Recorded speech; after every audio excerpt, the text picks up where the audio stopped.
Hello दोस्तों, नमस्कार। मैं अनुराग त्रिपाठी, आपका अपने यूट्यूब चैनल स्पीड स्टडी में स्वागत है।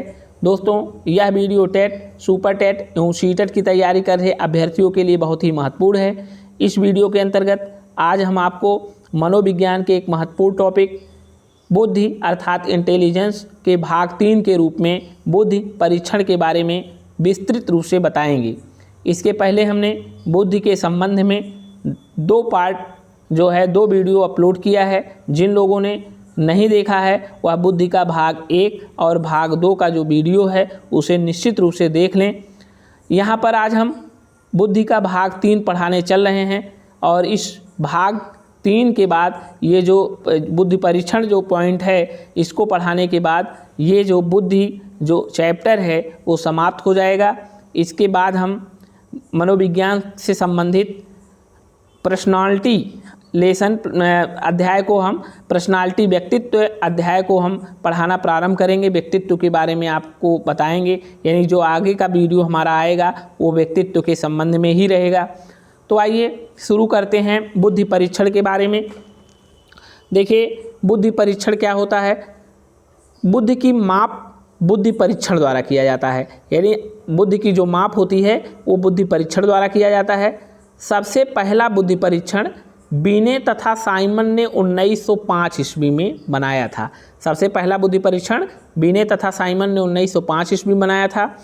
इस परीक्षण का सबसे महत्वपूर्ण जो संशोधन था वो टर्मन द्वारा 1916 ईस्वी में स्टैनफोर्ड विश्वविद्यालय में किया गया। अब देखिए, इसी संशोधन में जो 1916 ईस्वी में संशोधन किए थे टर्मन स्टैनफोर्ड विश्वविद्यालय में, इसी संशोधन में टर्मन ने बुद्धिलब्धि ज्ञात करने का सूत्र दिया, यानी सूत्र का प्रतिपादन किया। अर्थात बुद्धिलब्धि का जो संप्रत्यय का बुद्धि मापने के सूचक के रूप में प्रयोग किया। अब इससे ये क्लियर है कि बुद्धिलब्धि का सूत्र टर्मन ने कब दिया था, तो आप बताएंगे 1916 ईस्वी में, क्योंकि जब उन्होंने बिने साइमन बुद्धि परीक्षण में संशोधन किया था, 1916 में जो संशोधन किया था उसी में जो है उन्होंने बुद्धिलब्धि का सूत्र जो है दिया था। और इनके अनुसार जो बुद्धिलब्धि का सूत्र है, आईक्यू का जो फार्मूला है वो होता है मानसिक आयु बटे वास्तविक आयु गुणे 100, या आप कह सकते हैं मानसिक आयु बटे तैथिक आयु गुणे 100। तैथिक आयु और वास्तविक आयु एक ही होता है। IQ = MA बटे CA गुणे 100 कह सकते हैं, जहाँ MA क्या है, मेंटल एज है, CA क्रोनोलॉजिकल एज है और IQ क्या है, इंटेलिजेंस क्वाइटिएंट है। आपको हम यहाँ ये भी बता दें, 1912 ईस्वी में सबसे पहले स्टर्न ने जो है बुद्धिलब्धि का संप्रत्यय दिया था।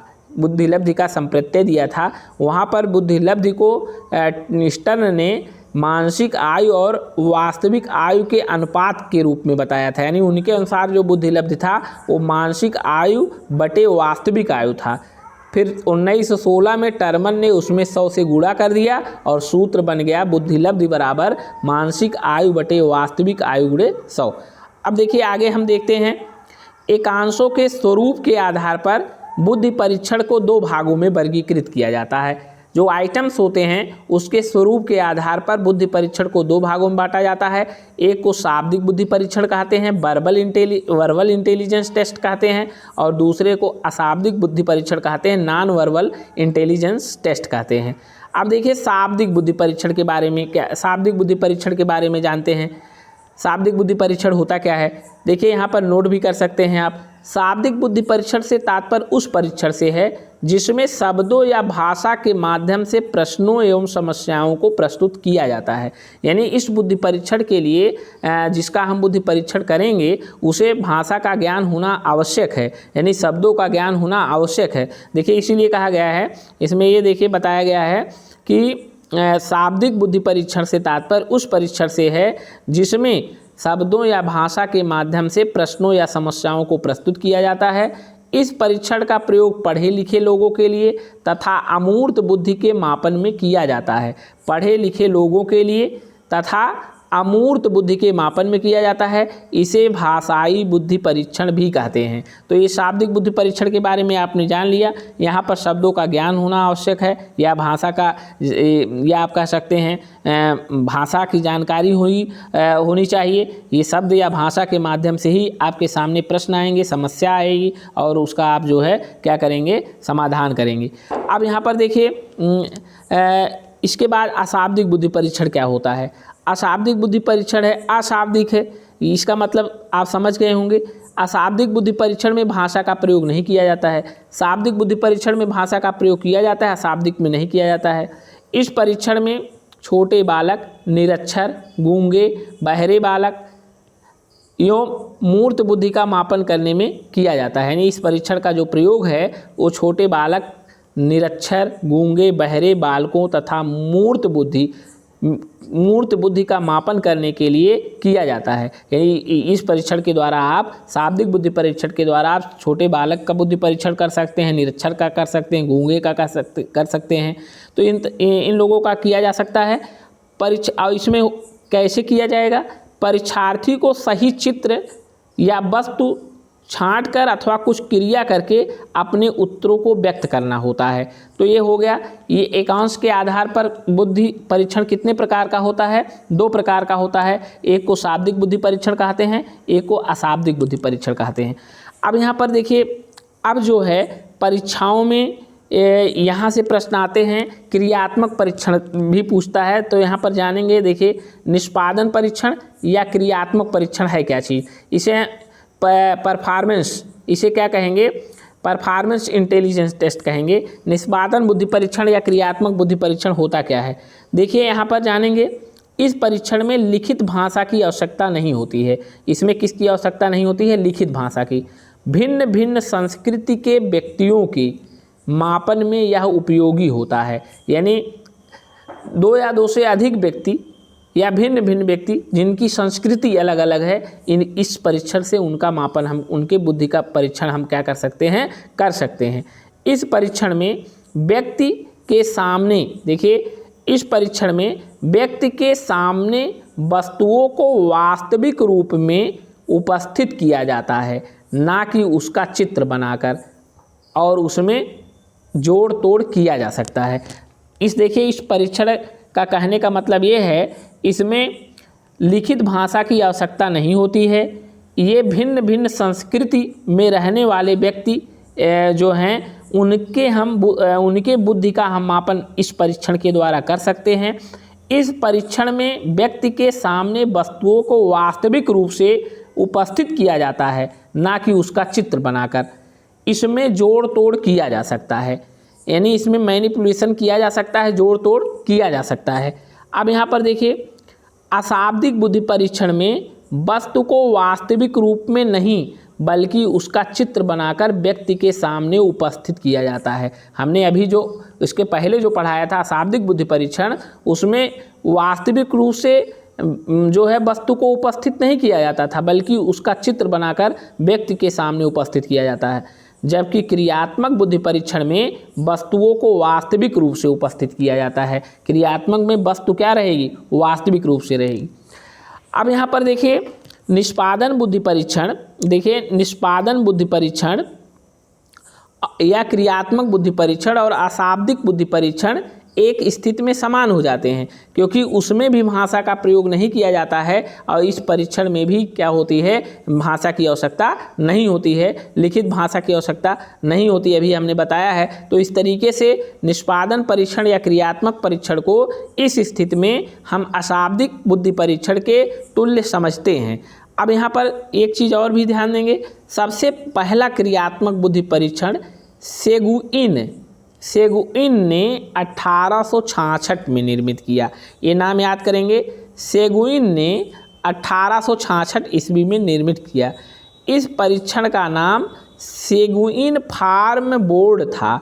जिसका प्रयोग मानसिक रूप से मंदित बच्चों की बुद्धि मापने में किया जाता है। आप यहाँ पर ध्यान देंगे, अगर आपसे ये पूछा जाएगा कि सबसे पहला क्रियात्मक बुद्धि परीक्षण किसने विकसित किया था, निर्मित किया था, तो कौन किए थे? सिगुइन ने 1866 ईस्वी में किए थे। और इसका प्रयोग मानसिक रूप से जो है मंदित बच्चों की बुद्धि के मापन में किया जाता है। अब देखिए, अशाब्दिक बुद्धि परीक्षण के एकांश में भी भाषा का प्रयोग नहीं होता है, अतः यह इस कसौटी पर वह क्रियात्मक बुद्धि परीक्षण के समान है। अभी हमने बताया था अशाब्दिक बुद्धि परीक्षण और क्रियात्मक बुद्धि परीक्षण उस स्थिति में समान माने जा रहे हैं, यानी उस कसौटी पर ये जो है समान हो जाते हैं, क्योंकि उसमें जो है दोनों में जो है भाषा का प्रयोग जो है नहीं किया जाता है। इसी कारण है क्रियात्मक बुद्धि परीक्षण को हम अशाब्दिक बुद्धि परीक्षण भी कहते हैं। अब यहाँ पर हम आपको ये पॉइंट आप कभी नहीं भूलेंगे, ये जो है आपको याद करना है, ये बहुत इम्पॉर्टेंट चीज़ है। यहाँ पर देखिए हमने लिखा है कोह ब्लॉक डिजाइन परीक्षण, पासा अलांग परीक्षण, घन रचना परीक्षण, पिंटर पीटरसन परीक्षण, ये क्रियात्मक परीक्षण के उदाहरण हैं। ध्यान दीजिएगा, कोह ब्लॉक डिजाइन परीक्षण, पासा अलांग परीक्षण, घन रचना परीक्षण, पिंटर पीटरसन परीक्षण क्रियात्मक परीक्षण के क्या हैं? उदाहरण है। अब देखिए यहाँ पर हम आपको बताते हैं, क्रियान्वयन के तरीके के आधार पर बुद्धि परीक्षण को दो भागों में बांटा गया है। पहला हमने बताया आइटम्स के आधार पर, वहाँ शाब्दिक बुद्धि परीक्षण है और दूसरा अशाब्दिक बुद्धि परीक्षण है। फिर हमने क्रियात्मक बुद्धि परीक्षण के भी बारे में बताया।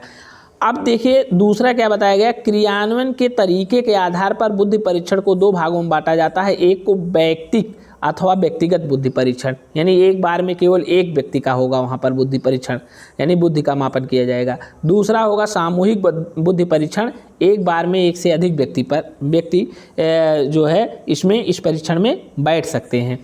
तो क्रियान्वयन के तरीके के आधार पर दो प्रकार का हो गया, एक वैयक्तिक बुद्धि परीक्षण, दूसरा सामूहिक। और आइटम्स के आधार पर शाब्दिक बुद्धि परीक्षण, अशाब्दिक। तो दो वहाँ दो यहाँ मिला करके कुल परीक्षण कितने हो जाएंगे? 4 हो जाएंगे। बुद्धि परीक्षण की संख्या कुल कितनी हो जाएगी? 4 हो जाएगी। अब यहाँ पर बात हम करते हैं वैयक्तिक परीक्षण। देखिए बात यहाँ पर किया गया है, तो यहाँ हम आपको एक चीज़ और बता दें। सबसे पहला जो वैयक्तिक यानी व्यक्तिगत बुद्धि परीक्षण बिने तथा साइमन द्वारा 1905 ईस्वी में विकसित किया गया था। इसे बिने साइमन परीक्षण कहा जाता है। इसे क्या कहा जाता है? बिने साइमन परीक्षण कहा जाता है।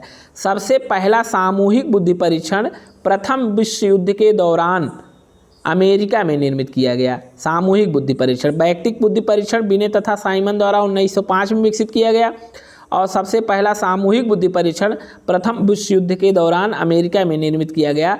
इसमें आर्मी अल्फा परीक्षण, आर्मी बीटा परीक्षण जो है सामूहिक बुद्धि परीक्षण के उदाहरण हैं।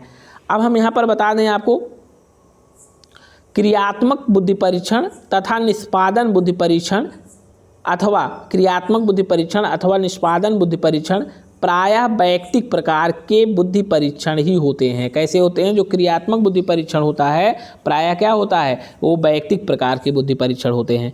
अभी हमने जो बताया है कि बुद्धि परीक्षण 4 प्रकार के होते हैं, यानी उपरोक्त वर्गीकरण से यह स्पष्ट है कि बुद्धि परीक्षण कुल 4 प्रकार के हो सकते हैं। पहला है वैयक्तिक या व्यक्तिगत शाब्दिक बुद्धि परीक्षण, सामूहिक शाब्दिक बुद्धि परीक्षण, व्यक्तिगत अशाब्दिक बुद्धि परीक्षण, सामूहिक अशाब्दिक बुद्धि परीक्षण।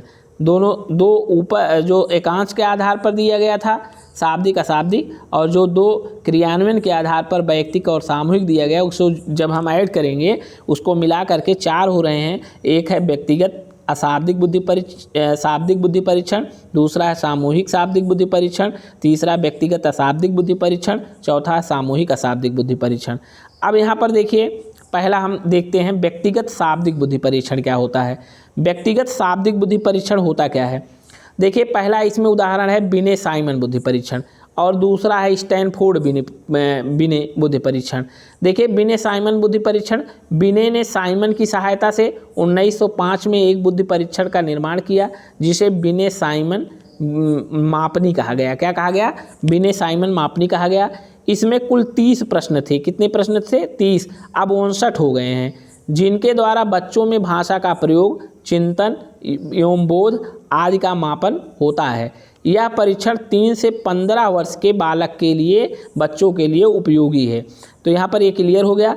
बिने साइमन बुद्धि परीक्षण इसका व्यक्तिगत शाब्दिक बुद्धि परीक्षण का पहला उदाहरण है, आप याद रखेंगे, बिने साइमन बुद्धि परीक्षण जो 1905 ईस्वी में दिया गया था, जिसमें कुल 30 प्रश्न थे और उस प्रश्न के आधार पर क्या करते थे, जिनके द्वारा बच्चों में भाषा का प्रयोग, चिंतन एवं बोध आदि का क्या किया जाता, मापन किया जाता था। और यह परीक्षण 3 से 15 वर्ष के बच्चों के लिए क्या है, उपयोगी है और इस परीक्षण को बिने साइमन मापनी कहा गया।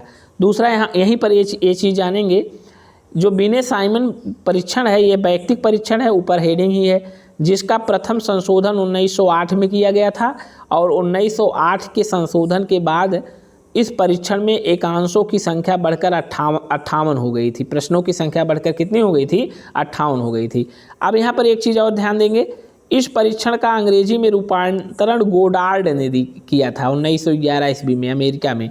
यानी इस परीक्षण का जो अंग्रेजी में रूपांतरण अमेरिका में किया गया है 1911 ईस्वी में, किसके द्वारा किया गया है, गोडार्ड द्वारा किया गया है। अगला देखिए उदाहरण इसका है स्टैनफोर्ड बिने बुद्धि परीक्षण।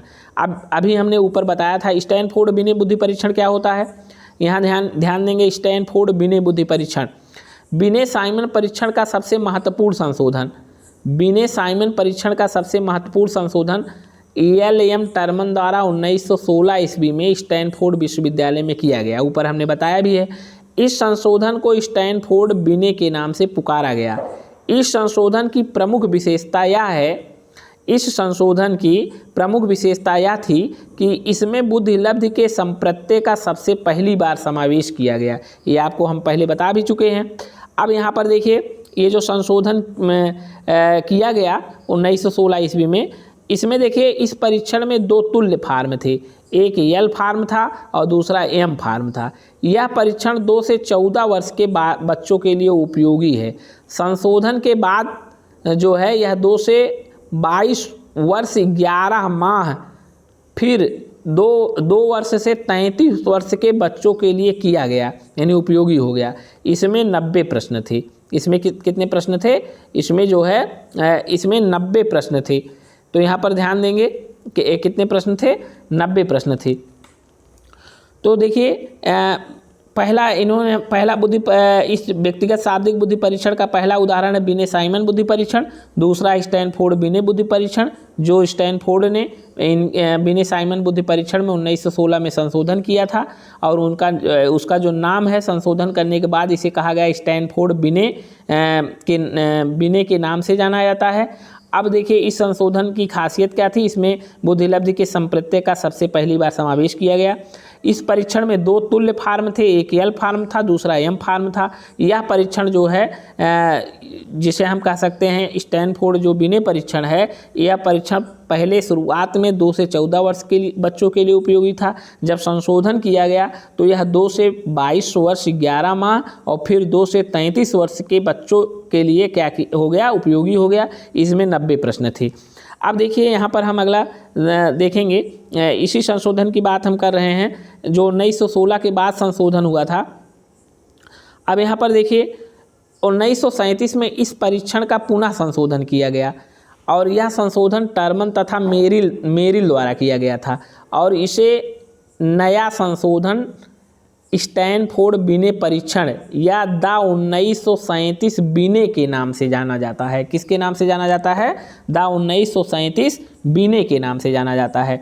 तो 1916 में आप कहेंगे स्टैनफोर्ड बिने जो है, स्टैनफोर्ड बिने आ गया, स्केल आ गया, स्टैनफोर्ड बिने नाम दिया गया जब स्टैनफोर्ड ने संशोधन किया था। अब फिर 1937 में उसमें संशोधन किया गया फिर, तो ये जो है क्या कहलाया, ये टर्मन तथा मेरिल द्वारा संशोधन किया गया और इसका नाम द 1937 बिने। अब यहाँ पर आप एक चीज़ नोट कर सकते हैं, बहुत ही इंपॉर्टेंट चीज़ है। यहाँ पर ये जानेंगे स्टैनफोर्ड बिने मापनी जो 1916 में आया है उसका संशोधन वर्ष जानेंगे। देखिए सबसे पहले प्रथम संशोधन 1916 ईस्वी में हुआ था, जिसमें हम जो है स्टैनफोर्ड बिने मापनी जो प्राप्त किया गया था वो किस सन में प्राप्त किया गया था, 1916 ईस्वी में। फिर देखिए दूसरा संशोधन हुआ 1937 ईस्वी में। तीसरा संशोधन जो हुआ 1960 ईस्वी में। चौथा संशोधन जो हुआ 1986 ईस्वी में, और पंचम संशोधन क्या हुआ 2003 ईस्वी में हुआ। तो स्टैनफोर्ड विनय मापनी का जो संशोधन वर्ष है वो प्रथम संशोधन 1916 है, द्वितीय संशोधन 37 है 1937, तीसरा 1960, चौथा 1986 और पाँचवा जो है 2003। इस पॉइंट को आप याद रखेंगे, इसमें से प्रश्न पूछा जा सकता है। अब देखिए, अभी हमने पढ़ाया व्यक्तिगत शाब्दिक बुद्धि परीक्षण, उसके दो उदाहरण आप याद करेंगे, एक विनय साइमन परीक्षण और एक स्टैनफोर्ड विनय परीक्षण याद रखेंगे। और दूसरा देखिए व्यक्तिगत अथवा वैयक्तिक अशाब्दिक बुद्धि परीक्षण, अशाब्दिक है, नॉन वर्बल इंटेलिजेंस टेस्ट है। इसमें देखिए कई उदाहरण हैं। यहाँ पर आप अगर देखेंगे तो पहला हमने उदाहरण इसमें लिया है भूल भुलैया परीक्षण, ये 1924 ईस्वी में दिया था। इसके प्रतिपादन करता है एस डी पोर्टियस हैं। यह परीक्षण 3 से 14 वर्ष के बच्चों के लिए उपयोगी है। इसमें एक ऐसा रेखा चित्र दिया जाता है जिसमें अनेक रास्ते बने होते हैं। जो बालक के एक सिरे से दूसरे सिरे तक बिना रुकावट के पहुंच जाता है वह बुद्धिमान समझा जाता है। यानी ये मेजर टेस्ट है और ये भूल भुलैया परीक्षण है। अब यहाँ पर देखिए एक भूल भुलैया परीक्षण एस डी पोर्टियस द्वारा दिया गया था 1924 ईस्वी में। यह क्या है? यह व्यक्तिगत अशाब्दिक बुद्धि परीक्षण का उदाहरण है। दूसरा देखिए कोह ब्लॉक डिजाइन परीक्षण, इसे क्रियात्मक परीक्षण के अंतर्गत रखा गया। इसे क्रियात्मक परीक्षण भी कहा जाता है। यानी कोह ब्लॉक डिजाइन परीक्षण आप क्रियात्मक परीक्षण बताएंगे, 1923 ईस्वी में दिया गया था। इसके प्रतिपादक एससी कोह हैं। इसमें 16 ब्लॉक होते हैं। कितने ब्लॉक होते हैं? 16 ब्लॉक। अब देखिए पासा एलांग परीक्षण, ये भी क्रियात्मक परीक्षण है। इस परीक्षण का प्रतिपादन अलेक्जेंडर पास ने किया था, 1932 ईस्वी में किया था। इसमें 9 डिजाइन कार्ड होते हैं। 7 से 18 वर्ष के बच्चों के लिए उपयोगी है और इसमें 13 ब्लॉक होते हैं। कितने ब्लॉक होते हैं? 13 ब्लॉक। अब तीसरा देखिए घन रचना परीक्षण, ये भी क्रियात्मक बुद्धि परीक्षण है, परफॉर्मेंस इंटेलिजेंस टेस्ट है। इसके प्रतिपादक गा हैं। कौन है इसके प्रतिपादक? गा हैं। इसमें 3 मॉडल होते हैं और कुल 26 घन होते हैं। कितने घन होते हैं? 26 घन होते हैं, जो सिर्फ 2 रंगों उजले तथा भूरे रंगों में होते हैं। तीसरा देखिए उदाहरण अगला उदाहरण आप देख सकते हैं, जो है व्यक्तिगत अशाब्दिक बुद्धि परीक्षण का चित्रांकन परीक्षण, चित्रपूर्ति परीक्षण। फिर देखिए भाटिया निष्पादन बुद्धि परीक्षण माला, भाटिया निष्पादन बुद्धि परीक्षण माला। इस परीक्षण का निर्माण चंद्रमोहन भाटिया ने किया था। यह काफ़ी विश्वसनीय एवं वैध परीक्षण है। इस बैटरी, यानी बैटरी का मतलब परीक्षणों का समूह होता है, में कुल 5 परीक्षण जो है परीक्षण का संशोधन, यानी इसमें 5 उप परीक्षण होते हैं, ये ध्यान देंगे। अगला देखिए इसका उदाहरण क्या हो सकता है? आदमी चित्र परीक्षण, गुडएनएफ द्वारा दिया गया था 1926 ईस्वी में। गुडएनएफ ड्रा परीक्षण, गुडएनएफ ड्रा परीक्षण इसी में आता है। मिनीसोटा पूर्व स्कूल स्केल, ये 18 माह से 5 वर्ष के बच्चों के लिए है। वान का चित्र शब्दावली परीक्षण और सिगविन फार्म बोर्ड परीक्षा, ये सब व्यक्तिगत अशाब्दिक बुद्धि परीक्षण के उदाहरण हैं।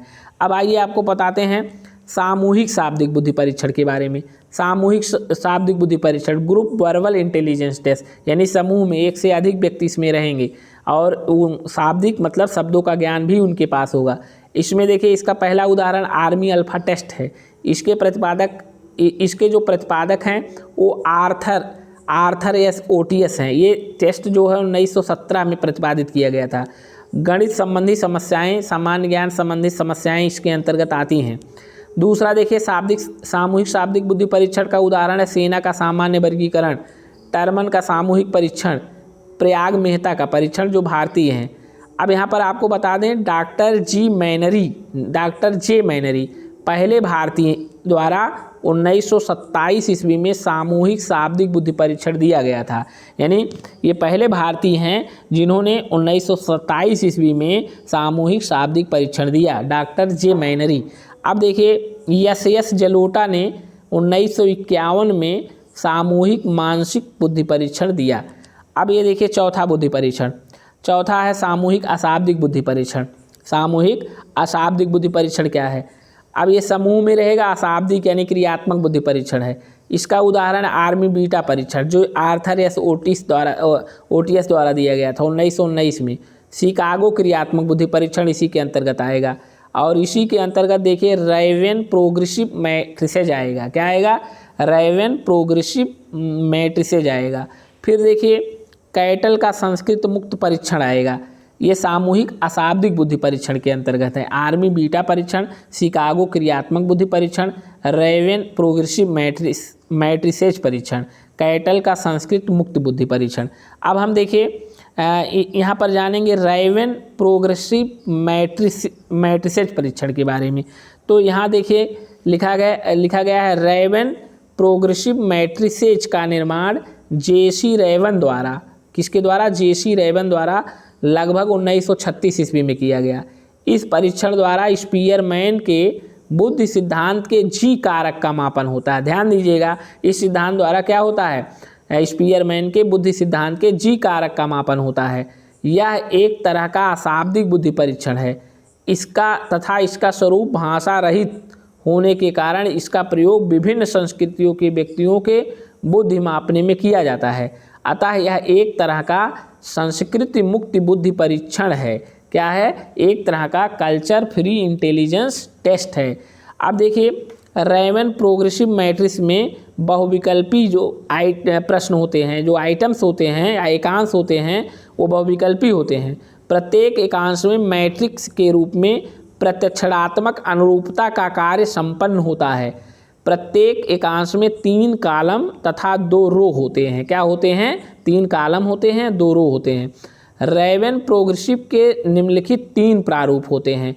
एक होता है स्टैंडर्ड प्रोग्रेसिव मैट्रिसेज, दूसरा होता है रंगीन प्रोग्रेसिव मैट्रिसेज, तीसरा होता है उच्चतर प्रोग्रेसिव मैट्रिसेज। स्टैंडर्ड और दूसरा कलर्ड और तीसरा एडवांस्ड। अब देखिए हम बताते हैं आपको कैटल संस्कृत मुक्त बुद्धि परीक्षण के बारे में। देखिए जो है कैटल संस्कृत मुक्त बुद्धि परीक्षण द्वारा, कैटल संस्कृत मुक्त बुद्धि परीक्षण द्वारा सामान्य मानसिक क्षमता कारक, जिसे स्पीयरमैन ने जी कारक कहा है, का मापन होता है। इस परीक्षण में व्यक्ति विभिन्न वस्तुओं के बीच संबंध एवं अमूर्त चित्रों से संबंधित समस्या का समाधान करने की कोशिश करता है। इसमें देखिए कैटल संस्कृत मुक्त बुद्धि परीक्षण द्वारा सामान्य मानसिक क्षमता कारक, जिसे स्पीयरमैन ने जी कारक कहा है, का मापन होता है। इस परीक्षण में व्यक्ति विभिन्न वस्तुओं के बीच संबंधों एवं अमूर्त चित्रों से संबंधित समस्या का समाधान करने की क्या करता है? कोशिश करता है। ये सभी समस्याएं सांस्कृतिक कारकों एवं पर्यावरणीय प्रभावों से मुक्त होती हैं, यानी इनके प्रभाव से ये क्या होती हैं? मुक्त होती हैं। अब हम आपको बताते हैं वैश्लर ने वयस्क की बुद्धि के माप करने के लिए 1939 में एक वैयक्तिक बुद्धि परीक्षण का निर्माण किया, जिसका नाम वैक्सलर वेलेव्यू बुद्धि मापनी, यानी वैक्सलर वेलेव्यू बुद्धि मापनी कहा गया।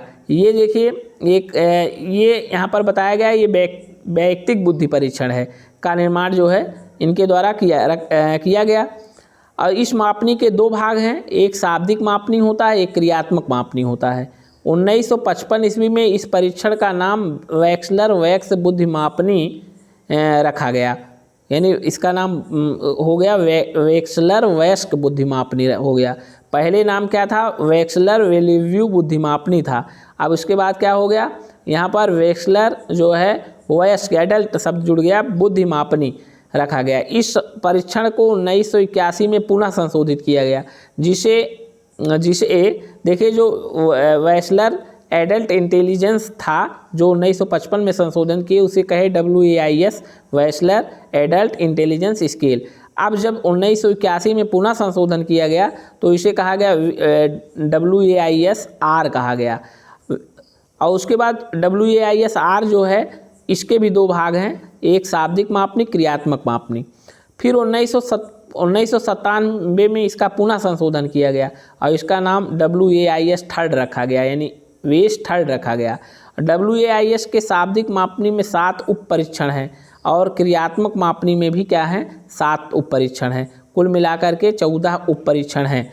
तो ये जो वैक्सलर ने वयस्क की बुद्धि का मापन करने के लिए क्या परीक्षण तैयार किया था? वैक्सलर वेलिव्यू बुद्धिमापनी, जिसे बाद में कहा गया वैक्सलर वयस्क बुद्धिमापनी, फिर WAIS यानी वेस कहा गया, फिर वेस आर कहा गया 1900 जो संशोधन किया गया 1955 में, 1981 में वेस आर कहा गया, फिर 1997 में भी जो है वेस थर्ड कहा गया।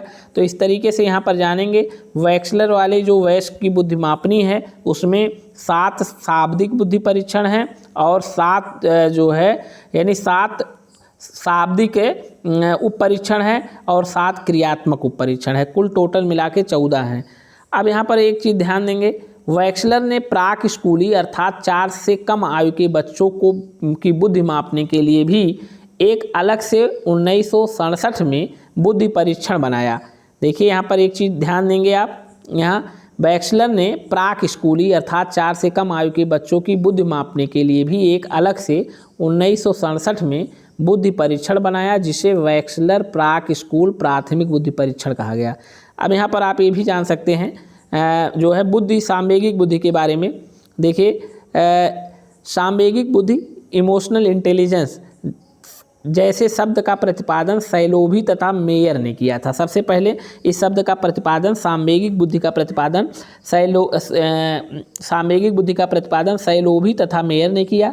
गोलमैन ने इस संप्रत्यय की व्याख्या अपनी पुस्तक, अब गोलमैन की पुस्तक का नाम क्या है? Emotional intelligence why it can matters more than IQ। ये याद रखेंगे, ये किसकी है? गोलमैन की है। और गोलमैन क्या कह रहे थे? गोलमैन ने ये कहा था कि व्यक्ति की ज़िंदगी में जो सफलताएं मिलती हैं उसका 20% ही बुद्धि लब्धि के कारण होता है और बाकी 80% सफलता उसकी सांवेगिक बुद्धि के कारण होती है।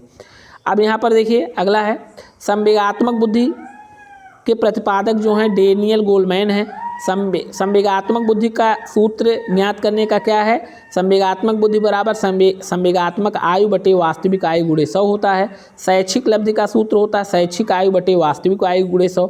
उपलब्धि लब्धि का सूत्र होता है शैक्षिक आयु बटे मानसिक आयु गुणे 100 होता है। और आप बुद्धि लब्धि का सूत्र जानते हैं, बुद्धि लब्धि का मानसिक आयु बटे वास्तविक आयु गुणे 100 होता है। तो इस तरीके से आज हमारा बुद्धि परीक्षण जो है समाप्त हो गया और ये बुद्धि चैप्टर भी समाप्त हो गया। उम्मीद करते हैं कि आप लोग को समझ में आया होगा। और यहाँ पर आप ये चीज़ ध्यान देंगे कि व्यक्तिगत शाब्दिक बुद्धि परीक्षण के अंतर्गत कौन उदाहरण है, व्यक्तिगत अशाब्दिक बुद्धि परीक्षण के अंतर्गत कौन उदाहरण है, या सामूहिक शाब्दिक के अंतर्गत कौन आएगा और सामूहिक अशाब्दिक के अंतर्गत कौन आएगा, क्रियात्मक बुद्धि परीक्षण में कौन कौन से टेस्ट रखे गए हैं। ये चीज़ बहुत ही महत्वपूर्ण है और इसी में बच्चे जो है गलतियाँ करते हैं, यानी वहाँ पर जो है गलत हो जाता है प्रश्न परीक्षाओं में। तो यहाँ पर ध्यान देंगे आप इस उदाहरण को, जितने भी हमने उदाहरण नोट कराया है उस उदाहरण को आप जो है निश्चित रूप से तैयार कर लेंगे। और इस वीडियो को यदि आपको समझ में आता हो तो इसे लाइक सब्सक्राइब ज़रूर करें। कुछ लोग हैं जो केवल वीडियो को देख लेते हैं, वो लाइक और जो है शेयर नहीं करते हैं। तो उनसे जो है हम उम्मीद करते हैं कि यदि वीडियो आपको समझ में आ रहा हो इसे लाइक करिए, शेयर भी करिए, जिससे अन्य व्यक्तियों को भी इससे, अन्य अभ्यर्थियों को भी इससे जो है लाभ मिल सके। आपका दिन शुभ हो। जय हिंद।